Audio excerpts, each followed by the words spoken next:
Man possesses illimitable power. This power is of the Spirit, therefore it is unconquerable. It is not the power of the ordinary life or finite will or human mind. It transcends these because, being spiritual, it is of a higher order than either physical or even mental. This power lies dormant and is hidden within every man, woman, and child until he is sufficiently evolved and unfolded to be entrusted with its use. Thought is a spiritual power of tremendous potency, but this is not the power of which we speak.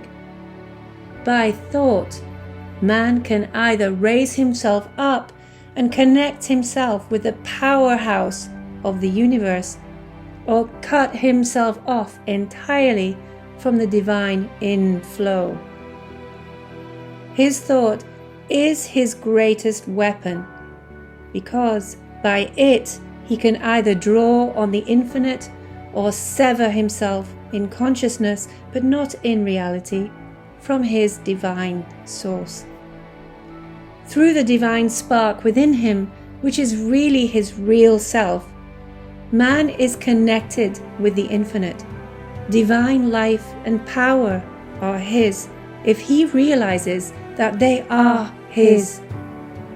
So long as he is ignorant of his oneness with the divine source of all life, he is incapable of appropriating the power that is really his. If, however, he enters into this inner knowledge, he finds himself the possessor of infinite power and unlimited resources. This power, then, is God's. Yet it is also man's, but it is not revealed to him until he is fit to be entrusted with it. It is only when man realizes his oneness with his divine source that he becomes filled with its power. Many teachers and initiates lament the fact that certain secrets are being spread broadcast today, secrets that in the past were kept closely guarded. They fear that unillumined and unevolved people may make destructive use of spiritual power. This appears to be improbable. It is true that strong personalities who have a great belief in their own power to achieve and succeed draw unconsciously on hidden powers and thus are able to raise themselves high above their fellows. The use, however, that they can make of spiritual power for base purposes is limited and is not to be feared. There are others, of course, who are misusing their powers. These are black magicians, and while they may do a certain amount of harm, they become reduced, ultimately, to beggary and impotence. There are also others who spend the whole of their spare time searching for knowledge of this very subject. They read every occult book they can lay their hands on, but they never find that for which they seek. There are spiritual powers and influences that withhold the eyes of the seekers from seeing until they are ready for the revelation.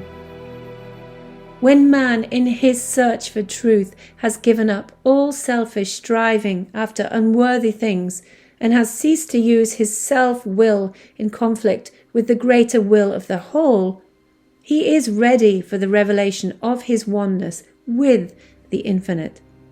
Yielding implicitly to the will of the whole may seem to the unillumined an act of weakness, yet it is the entrance to a life of almost boundless power. Man is not separate from his divine source and never has been. He is, in reality, one with the infinite. The separation which he feels and experiences is mental, and is due to his blindness and unbelief. Man can never be separated from spirit, for he himself is spirit.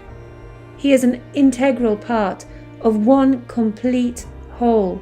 He lives and moves and has his being in God, universal, omnipresent Spirit. And the God Spirit dwells in him. The majority of people are unaware of this intimate relationship with the divine, and because they are unaware, or because they refuse to believe it, they are, in one sense, separated from the inner life of God. Yet this separation is only in their thoughts and beliefs, and not in reality.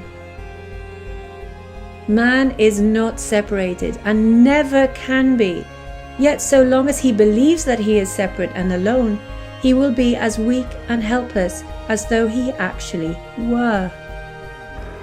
As soon as man realizes the truth of his relationship to the infinite, he passes from weakness to power, from death unto life. One moment he is in the desert, afar off, weak, separate and alone. The next, he realizes that he is nothing less than a son of God, with all a son's privileges and powers. He realizes in a flash that he is one with his divine source, and that he can never be separated. He awakens also to the fact that all the power of the infinite is his to draw upon, that he can never really fail, that he is marching on to victory.